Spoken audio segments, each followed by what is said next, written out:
A couple weeks ago, Alex Jones issued a public apology for promoting the Pizzagate conspiracy theory, which suggested that the Clintons and other high-level Democrats and their affiliates used the Comet Ping Pong pizza restaurant in Washington, D.C. as a hub for child sex abuse and sex slavery. The conspiracy gained such ground that in early December of 2016, a man drove several hours from his hometown in North Carolina to the restaurant in question and threatened employees with an AR-15 rifle, firing several warning shots and demanding that they show him the sex dungeon where hordes of child slaves were kept. Of course, as we all know now, the guy found absolutely nothing, so what's the takeaway from all this? Well, first is that conspiracy theories are not harmless beliefs. They can have real-world consequences. The second is that conspiracy theories and false narratives must be challenged, so they don't get to a breaking point like this in the first place. But the third takeaway, if you'll believe me, is that conspiracy theorists actually really care about all of us, or at the very least most of us. Let's go back to Alex Jones. His website, InfoWars, describes his and the website's mission as, and I quote, seeking the truth and exposing the scientifically engineered lies of the globalists and their ultimate goal of enslaving humanity. To the average person, this sounds like paranoid nonsense, but Jones's mission, it comes in three parts. First, he seeks the truth. Second, he desires to discover and publicly destroy falsehoods. Third, he wants to foil the attempted enslavement of all humanity. So, seek truth, uncover lies, and oppose slavery. Boiled down to a simple statement like that, it sounds pretty noble, doesn't it? Who among us doesn't want to seek the truth? Who among us is okay with themselves or others being lied to? Who among us would find slavery on any scale to be acceptable? And what about the shooter who walked into Comet Ping Pong? Sure, he was an idiot who threatened the lives of innocent people for what was ultimately nothing, but he really thought that he was going to free children from a sex abuse ring. If any of us really truly believed that we had the knowledge and the ability to save children from a fate like that, wouldn't we take it too? Think about the JFK assassination, the Sandy Hook shooting, reptilians, the moon landings, the Illuminati, Big Pharma, chemtrails, the New World Order, Area 51. Think about any conspiracy theory you can name. At the bottom of them all, these conspiracies care most of all about just one thing, that all of us are living lives full of liberty and free of ignorance. When I realized this for myself, I was reminded of one of my favorite quotes, one that helps me keep my attitude in check when facing someone with concerning beliefs or ideologies. It's a quote from the Bible, Luke 23:34, wherein Jesus says, "Father, forgive them, for they know not what they do." And so it is with conspiracy theorists. Like so many tragic heroes in life and fiction, they are well-meaning but ultimately flawed to the detriment of themselves and others. For conspiracy theorists, their fatal flaw is the hypocrisy of their critical thinking. Conspiracy theorists start out as critical thinkers. After all, it's good to question things. It's good to find the truth for yourself instead of just believing what others tell you. But where these people go wrong, however, is when they adhere to a very dangerous, very self-reinforcing, logical fallacy called poisoning the well. Poisoning the well is when one believes that anything a source says is unable to be trusted because of a characteristic about the source which is irrelevant to what is being said. As an example, if I said that you can't trust, say, Fox News because of its conservative bias, I may have a point that it's biased, but that doesn't mean that nothing it reports is true. What Fox News reports would only be untrue if it is objectively untrue. Fox's bias has no ability to influence what is objectively true or not. But, as I said before, so it is with conspiracy theorists. Talk to a climate change denier or a flat earth adherent. Present them the facts, and you'll no doubt hear that you can't trust the facts because they're provided by government or by liberals. Talk to a homeopath about medical science, and they'll decry Big Pharma for lying about hidden cures and falsifying studies. And for their side of things, what do they offer to back up their argument? More often than not, lists of untrustworthy, heavily biased sources which conveniently happen to agree with them in every way, and sometimes are usually selling something to help people who agree with them.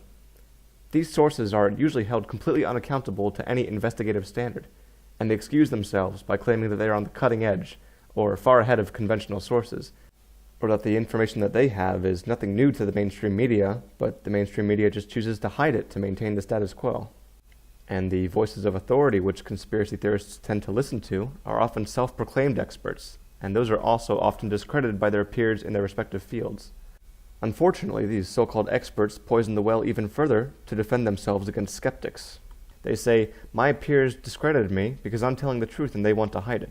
They're shills. They're part of the system. You can't trust them because of that. It is exactly because I am a pariah that I am the one who can be trusted. So what we have in the end is people who become so twisted in the search for truth that they themselves become enemies of it. It's a tough thing to watch because, again, it is so difficult to help these people help themselves. And we could get into individual conspiracies, cracking them one by one, but I would much rather use this video to focus on combating this hypocrisy by offering a one-size-fits-all guide to maintaining one's critical thinking and knowing which sources to trust on any subject, using a handy infographic from the International Federation of Library Associations and Institutions, and the website Anon HQ as an example of misinformation. So let's get into it. First, consider the source of the information. What other kinds of things does the site report on? What's its mission statement? Who does it list as contacts? A small or non-existent contacts list means that the source doesn't care much for being held accountable. A non-existent mission statement is unprofessional, and an eye-popping one like InfoWars' dedication to the opposition to the enslavement of all humanity sounds more like they're trying to fight Loki from the Avengers than report serious news. So let's start looking at the website Anon HQ and see what we can find in regards to their mission statement and other details. So let's look first for contacts. Well, let's look at the very bottom of the page. There's a contact us there. Here there's no contact us or about us, anything like that. It's really a bit messy, honestly, so no one you can really contact about it. Let's go to Be Anonymous. Let's see what that's about. So this might qualify as a mission statement, possibly, but we can see that the whole idea is that you are supposed to be anonymous, right? Always stay anonymous. That's the power of us. Write and submit your own article, just as long as you're anonymous. Share anything, whatever you want. That's a bit concerning because there's no real mission statement here, and if there would be one, then it's essentially saying just say whatever you want and be anonymous while you're doing it. So they're promoting a lack of accountability, because if you can't call someone out on the lies that they're propagating, then there's no accountability, and there's no reason to trust that news site. You know, journalists get called out for their lies, and then they suffer for it. But if you can't call out whoever it is, they can keep lying, and you'll never know who it is, and they can just keep doing it without any repercussions. So, no mission statement, no contacts list. Whereas you go to the BBC, and you can definitely find contacts easily, all kinds of ways to get in touch with people there. And you can also find very easily their mission statement and their values. Right? So, very simple. You know what they're doing. You know how they're run. Very transparent organization. You get back to the kind of stories that they run. You can see things about police, lots about police. Here's a homeopathy story here. Here's a viral video. More about pedophile rings and conspiracies. More conspiracies, false flag terror attacks. More pedophilia. Amazon Echo turns off when it's asked if it's connected to the CIA. So super spooky conspiracy thought there. Nothing really mainstream. Everything kind of like eye-catching and conspiratorial or crazy. It's there for clicks, basically. Second, read beyond the headline and check supporting sources. What does the actual content of the story say? Headlines are made to get clicks, after all, and the content espoused in the actual body of the article might be very different from the headline itself. Additionally, what sources are given in the story? If there are few or no sources, or sources are mentioned but not actually given, it's most likely a work of fiction. Links to supporting sources and quotations, especially from other news sites, help lend credibility to the story itself. To back up this point, I decided to grab this particular story because, again, it just seems like conspiracy theorists these days are obsessed with pedophilia, and I went on for it. It was a bit of a tough one to tackle because it does involve Dutch media, and I can't really get into myself about which Dutch media sources I can trust and which I can't, which are reasonable. So I went into this, and it's got first off, let's look at the author we'll get to later. But so we can see it basically goes over that Dr. Phil had somebody on his show who said that she was part of a high-level run child sex slave ring, and that Dr. Phil, spoke to her about it, and that the company that ran his show pulled the plug on the show, and he's saying because the article, not he, but the article is saying that that is because of political leaders wanting to shut it down in light of some scandal here by victims of child sex trafficking. Sorry, I'm trying to read and talk at the same time. So yeah, that's kind of an interesting link here. And yeah, of course, you love the bald guy down here.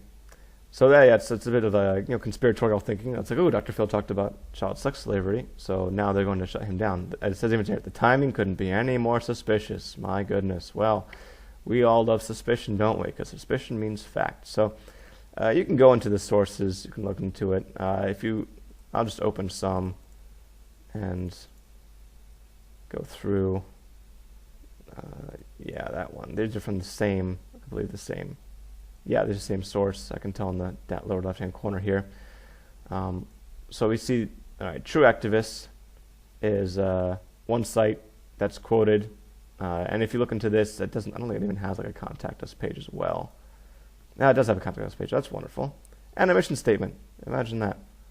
That's very nice. But you got to kind of take them on their word here. I'll leave it to you if you really trust the kind of things that they're writing about. It's a bit of not such a mainstream site. I'm not saying mainstream is always the. See, here's contact us. That's interesting. So no like name put there to be contacted is like, it can be a bit worrying, if you don't know who you're interfacing with. But something else I wanted to draw to True Activists as well. And you'll see. So I'm getting a bit ahead of myself, but yeah, multiple sources here are from True Activists. So it's a bit disconcerting when you have one media story quoting the same news organization so many times. Always True Activist, True Activist, True Activist. Keep going, True Activist. Again, you can see also the author here is just True Activist, not actually a person, right?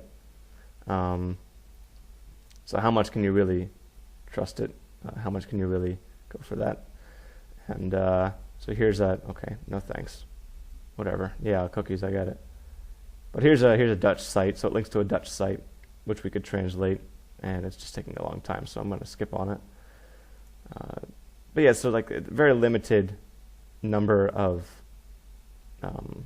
sources, very limited number. It's a bit disconcerting because you want to have a wide number of sources. You want to be able to Google this kind of thing, So Netherlands I looked at the word Netherlands child sex, which might get me in trouble. But I can see, here's one article that was also quoted there. And you can look in the news. God, don't look at the videos. There's not much about this, honestly.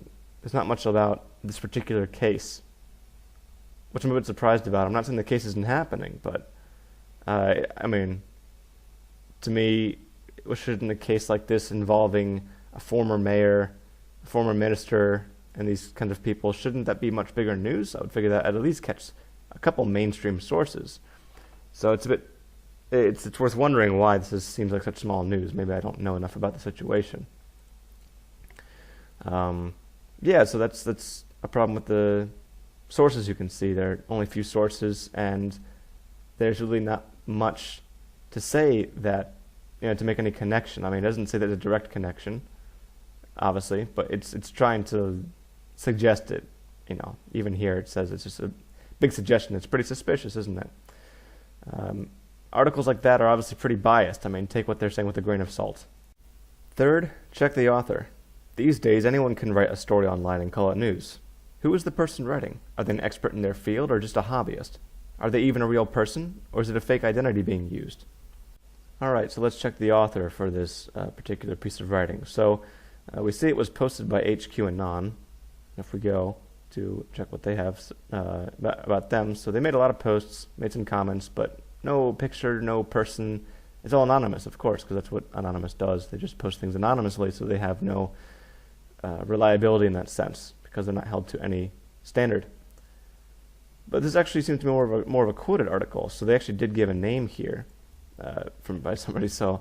And that would be Amanda Froelich, who wrote this at trueactivist.com, which is a website we saw before where they're really feeding out of the palm of that website. So let's learn about Amanda Froelich. I already opened up her profile on True Activist, and we have this little picture of her, which is something, and I suppose we could find her on Facebook too. Actually, I'm not going to open Facebook because you'll have all my contacts and everything there. It says here, I'm a plant-based chef, holistic nutrition counselor, writer, world traveler, and student of naturopathy. Learn more at these 2 websites. So would you really trust somebody who's writing about pedophile conspiracy theories? Would you really trust somebody writing about that if they're a homeopathy student, a holistic nutrition counselor, and a plant-based chef? Is that really what they should be writing about? Let's look at what else she's been writing here. So you can see here she also wrote about this cannabis story. She wrote about the cobra. She wrote about some other stuff I'm sure I could find. I didn't look so much more than that. You can see other people here, Armando Flavio. Let's look at his profile. What about Armando Flavio? Nothing about this guy. Nothing at all. Could be just a totally made up name. He's made some posts. He has 0 comments. Nothing about this guy. We don't know anything about the writer. No idea, and he's making these stories up. So how can you trust somebody who you don't know anything about? 4th, check the date of the source. And that's just common sense. New information is better than old information. The last 3 points are self-explanatory enough that I want to leave them where they are, and I'll take this time to add on a few more points that deal less with spotting false sources and more with critical thinking. So first, I would recommend to use multiple sources to confirm the accuracy of a story. The more angles you have, the better you can triangulate the truth. Second, follow the logic of the conspiracy's premise. If you were a doctor who found the cure for cancer, and Big Pharma offered you money to be quiet about it, what would you do? If you were a normal person, you would say, screw that, and you'd tell the whole world about the cure instead. So there's very little reason to believe that any number of doctors would do the opposite if they really did discover a cure for an incurable disease. And very finally, it's okay to say, I don't know, and wait for more information than to simply agree with the conjecture that you find most appealing about any particular story. At the end of the video here, I hope that this video was helpful to you in a couple of ways. I hope that it gave you some empathy for conspiracy theorists, but I also hope that you understand the importance of standing up to their twisted worldviews and harmful beliefs. I also hope that it reinforced your critical thinking skills and your caution in believing what you hear. But I also hope that you don't feel that you must be so critical as to doubt everything all the time. After all, that's where conspiracy theorists go wrong. So the next time you're reading some crazy news, take a breath, remember this video, and don't be a hypocrite.